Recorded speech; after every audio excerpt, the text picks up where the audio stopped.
हाँ फ्रेंड्स, मैं डॉक्टर राजदेव कुमार निषाद आप सभी का एकलव्य एग्रीकल्चर एकेडमी के यूट्यूब चैनल पर स्वागत करता हूँ।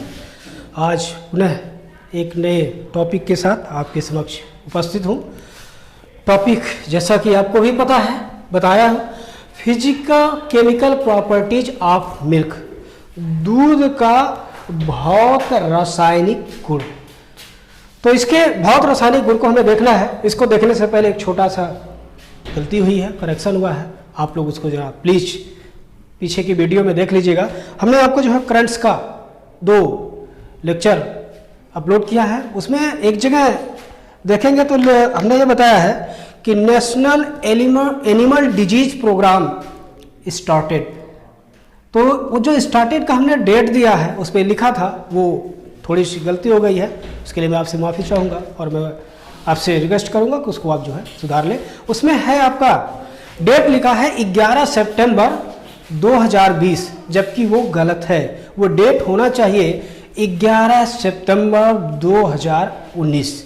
यही इतनी गलती हुई है, तो इसको दोस्त आप लोग सुधार कर लीजिएगा। तो आइए अब आगे अपने आते हैं मूल टॉपिक पर, जो आज हम आपको जानना है। तो उसमें आपको हम लोग को जानना है कि दूध के भौत रासायनिक गुण क्या है। यहाँ से क्वेश्चन बहुत पूछे जाते हैं। तो भौत रासायनिक गुणों में देखिए, हमने इसमें एक चार्ट बनाया है। हम लोग इस चार्ट के माध्यम से ही इसको समझने का प्रयास करेंगे और आप लोग इसको समझने के लिए ऐसा करें, एक पेन और एक रजिस्टर अपने पास रखें, ताकि हम जो क्वेश्चन के रूप में आपको फ्रेम करते जाएंगे और आप उसको लिखते जाइएगा। क्योंकि इस चार्ट से समझना थोड़ा मुश्किल होगा, लेकिन चूंकि हम आपके साथ हैं तो हम उसको आसान बनाते चले जाएंगे। तो आइए देखिए, तो हमने यहाँ पर लिखा है टेबल प्रॉपर्टीज काऊ मिल्क और बुफेलो मिल्क। जैसा कि आपको भी जानते हैं, दूध में सबसे ज़्यादा जो हम लोग के अध्ययन के लिए रखा गया है उसमें गाय का दूध और भैंस के दूध के ही बारे में चर्चा की गई है, इसलिए यहाँ पर डाटा भी उन्हीं को लेकर के हम लोग डिस्कस कर रहे हैं। तो अब प्रॉपर्टीज में देखिए, सबसे पहले लिखा है लैक्टोमीटर रीडिंग। तो लैक्टोमीटर रीडिंग में आप देखिए तो गाय के दूध का लैक्टोमीटर रीडिंग आपका है 28 से 30 और भैंस के दूध का लैक्टोमीटर रीडिंग है आपका 30 से 32। अब एक सवाल है कि लैक्टोमीटर रीडिंग किस काम आता है।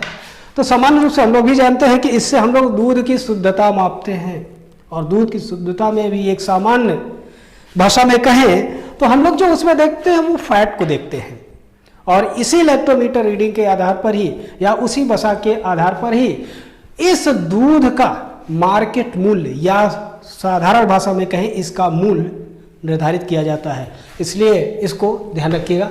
उसके बाद है आपका एसिडिटी लेवल। एसिडिटी लेवल मतलब अम्लता दर। तो जो गाय या भैंस का दूध फ्रेशली ड्रॉन होता है, या जो इसको कहते हैं गाय के स्तन या भैंस के स्तन से जो दूध निकाला गया है उसकी अम्लता कितनी हुई थी, देखिए ये सब है पॉइंट में। लेकिन इन पॉइंट को भी एक इधर से उधर आप नहीं कर सकते, इसलिए एग्जैक्ट आप इसको उसी रूप में देखिएगा।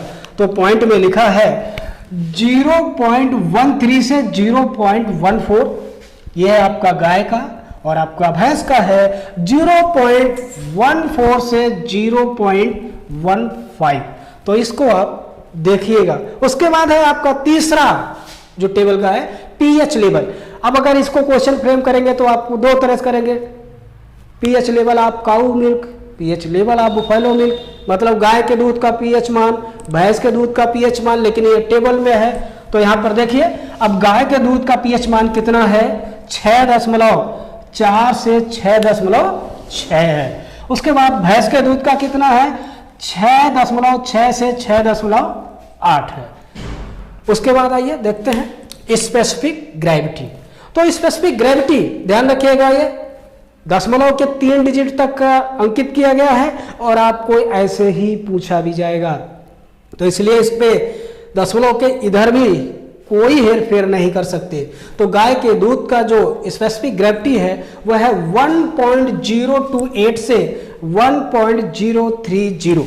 उसके बाद आपका बुफेलो का है 1.030 से 1.032। तो देखिए, चूंकि स्पेसिफिक ग्रेविटी है, थोड़ा सा यहाँ पर भी हमने और इधर आगे बढ़ा दिया है, इसको आप देखेंगे तो इसमें लिखा स्किम मिल्क का अब इसका मतलब स्किम मिल्क का ही स्पेसिफिक ग्रेविटी है, तो स्किम मिल्क का कितना है 1.032 से 1.037 है।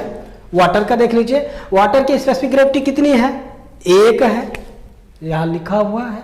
उसके बाद आप देखिए बसा की स्पेसिफिक ग्रेविटी कितनी है 0.93 है। उसके बाद है आपका प्रोटीन की स्पेसिफिक ग्रेविटी जो है आपका 1.346। उसके बाद आपका लैक्टोज का है 1.666, लैक्टोज का है 1.666। उसके बाद आपका देखिए साल्ट नमक मिनरल S, तो साल्ट का कितना है 4.12 4.12। उसके बाद लास्ट में आपका लिखा है SNF, मतलब सॉलिड नॉट फैट या बसा रहित ठोस पदार्थ। इसका कितना है दोस्तों, इसका है 1.6।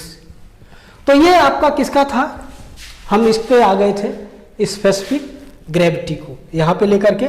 उसके बाद अब आगे इधर आप देखिए लिखा है आपका फ्रीजिंग पॉइंट। फ्रीजिंग मतलब दूध किस तापमान पर जम जाता है, या उसको हिमांक, इसको हिंदी में कहेंगे दूध का हिमांक बिंदु। अब किसके दूध का, गाय के दूध का, यहाँ किसका है भैंस के दूध का। तो गाय के दूध का हिमांक बिंदु कितना है 0.547 डिग्री सेंटीग्रेड। उसके बाद किसका है भैंस के दूध का 0.549 डिग्री सेंटीग्रेड।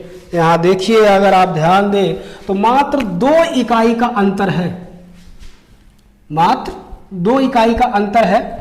तो यहां पर एक चीज और आप ध्यान रखिएगा, गाय के दूध के जब भी फ्रीजिंग पॉइंट या किसी पॉइंट की बात की जाए वो टेम्परेचर उसमें मापा जा रहा हो, तो टेम्परेचर चूंकि 2 रूप में मापा जाता है, या तो हम डिग्री फ़ारेनहाइट में जान लें या डिग्री सेंटीग्रेड में जान लें। तो कभी कभी सवाल को कुछ नहीं किया जाता है, डिग्री फ़ारेनहाइट में चेंज कर दिया जाता है या डिग्री सेंटीग्रेड में। यूनिट जैसा कि किताबों में कहीं पढ़ते हैं तो वो कहीं हो सकता है वहाँ डिग्री फ़ारेनहाइट में दे रहे हैं, और जो आपसे पूछा गया वो डिग्री सेंटीग्रेड में, तो आपको लगता है कि ये यूनिट गलत है। तो यूनिट गलत नहीं होती दोस्तों, यहाँ पर आपको कंफ्यूज करने का प्रयास किया जाता है। तो इसलिए जहाँ पर भी किसी भी सवाल को अगर आपने ये लिखा है कि ये इसकी मात्रा डिग्री सेंटीग्रेड में है, वहीं पर उसकी डिग्री फ़ारेनहाइट में भी मात्रा आपको लिख लेनी चाहिए, क्योंकि ताकि सवाल वो डिग्री फ़ारेनहाइट में पूछे या डिग्री सेंटीग्रेड में पूछे, आप उसको आसानी से सॉल्व कर सके। और आपको इसको पता होगा भाई कन्वर्जन एक फार्मूला है, उस फार्मूले के आधार पर आप इसको डिग्री सेंटीग्रेड या डिग्री फ़ारेनहाइट में बदल सकते हैं। वो फार्मूला है C/5 बराबर F-32/9।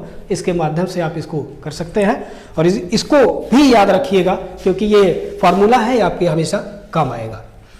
आइए उसके आगे देखते हैं। अब उसके आगे देखिए हमने आपको साधारण रूप में लिखा है कि एवरेज साइज ऑफ मिल्क, तो जो milk fat, average size of milk fat, तो जो दुग्ध वसा होती है उसकी औसत आकार कितना होता है।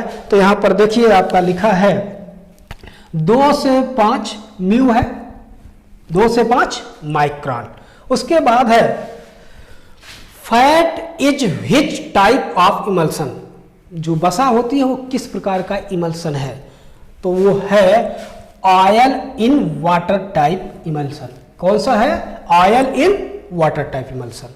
उसके बाद लिखा है व्हिच प्रोटीन, ये प्रोटीन की बात हो रही है, which protein only found in milk.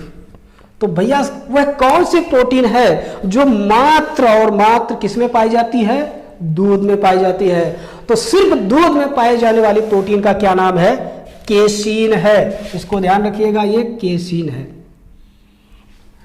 उसके बाद है form of casein found in milk, मतलब जो केसीन है वो किस रूपों में दूध में बना रहता है या पाया जाता है। तो किस रूपों में रहता है, कोलाइडल रूप में। किस रूप में, कोलाइडल रूप में रहता है। उसके बाद देखिए आपको लिखा है यहां पर नीचे beta lactoglobulin and alpha lactoalbumin K/S का मतलब नोन एज, मतलब इसको क्या कहते हैं। तो ध्यान रखिएगा दोस्तों, इसको कहते हैं सीरम प्रोटीन। इसको क्या कहते हैं, सीरम प्रोटीन कहते हैं। उसके बाद है आपका व्हाइट कलर ऑफ मिल्क।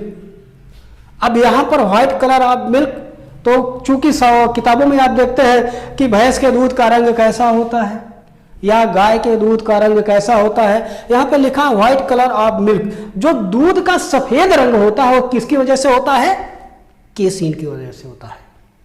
उसके बाद है आपका येलो कलर ऑफ मिल्क। जो दूध का पीलापन होता है वो किसकी वजह से होता है? कैरोटीन। तो किताबों में सवाल जो आपसे पूछा जाता है कि गाय के दूध का रंग कैसा होता है, भैंस के दूध का रंग कैसा होता है, तो अब इसके आधार पर बता सकते हैं किसका होता है। अगर दूध सफेद है तो उसमें क्या होगा? केसीन है। और अगर दूध का रंग पीलापन है तो वहां पर क्या होगा? कैरोटीन। तो इससे एक चीज और आप ध्यान रखिएगा, घी का भी रंग लगभग पीला होता है, हल्का पीला होता है, तो इसका मतलब वो ये किसकी वजह से होगा? कैरोटीन की होगा। और कैरोटीन को एक चीज और भी हम लोग जानते हैं कि it is the precursor of vitamin A. Carotene हमारे शरीर में विटामिन ए का एक प्रिकर्सर है या स्रोत है, तो इसको आप थोड़ा ध्यान रखिएगा।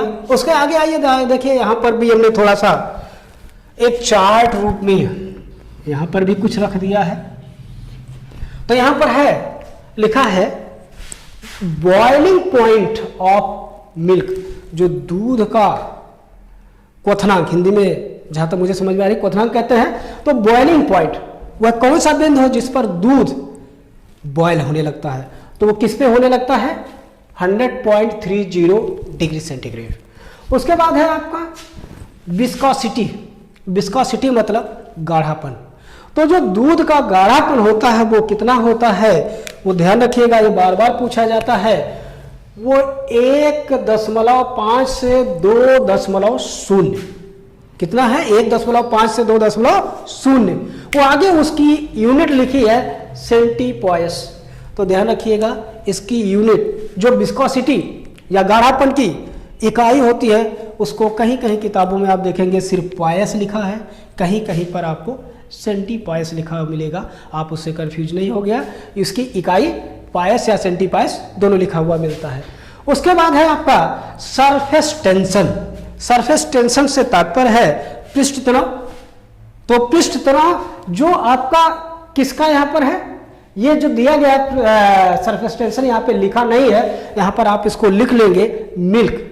तो ये किसका सरफेस टेंशन की बात हो रही है? दूध की। तो जो दूध का सरफेस टेंशन होता है वो सामान्यतः होता है, वो वेरी करता है 40 to 60 डाइन पर सेंटीमीटर। तो दूध का सरफेस टेंशन 40 से 60 डाइन प्रति सेंटीमीटर। ये डाइन शब्द वही है जो गांव में आप जानते हैं, लेकिन ये शब्द है, लेकिन यहाँ पर ये एक इकाई है। वो तो उसकी क्या प्रमाणिकता है कुछ कह ही नहीं सकते, लेकिन यहाँ पर यह एक इकाई है। तो कभी कभी आपसे यह पूछा गया है कि डाइन प्रति सेंटीमीटर किसका यूनिट है, सिर्फ इतना पूछा गया है। तो इसलिए आप इसको ध्यान रखेंगे, डाइन प्रति सेंटीमीटर जो यूनिट है वो किसकी है? सरफेस टेंशन की है। ठीक है, नीचे हमने लिखा है वाटर का सरफेस टेंशन। पानी का सरफेस टेंशन कितना होता है? तो वो कितना होता है? 72.75 डाइन प्रति सेंटीमीटर। थोड़ा सा इसको ध्यान रखिएगा कि कुछ छोटी मोटी गाइडों में मैंने भी देखा कि यहाँ पर वाटर का ये उल्टा लिखे हुए हैं या इस चीज को दर्शाए नहीं है, इसी को जो है मिल का दर्शा दिए हैं। तो थोड़ा सा इस बात को ध्यान रखिएगा, ये डाटा सही है, इस पे अपना फोकस बनाए रखिएगा।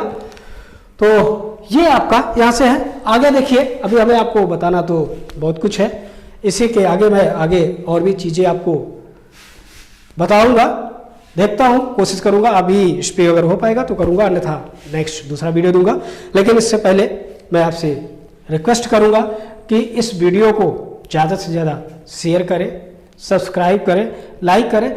जितने लोगों तक हमारी पहुंच बन पाएगी उतने लोगों तक मैटर पहुंचना सुगम हो पाएगा। और अगर इस जिम्मेदारी को आप लोग निर्वहन करने में सक्षम रहे तो नो डाउट बहुत आगे तक हम लोग जाएंगे। और हम अपनी पूरी टीम को लेकर आपके साथ आने वाले हैं और इसमें हर सब्जेक्ट को लेकर के आपकी समस्याओं का निदान करेंगे। यदि आपको किसी सब्जेक्ट को लेकर कहीं पर कोई दिक्कत आ रही है तो आप हमें मैसेज कर सकते हैं और उसके निदान के लिए हम उचित कदम उठाएंगे। तब तक के लिए जय हिंद।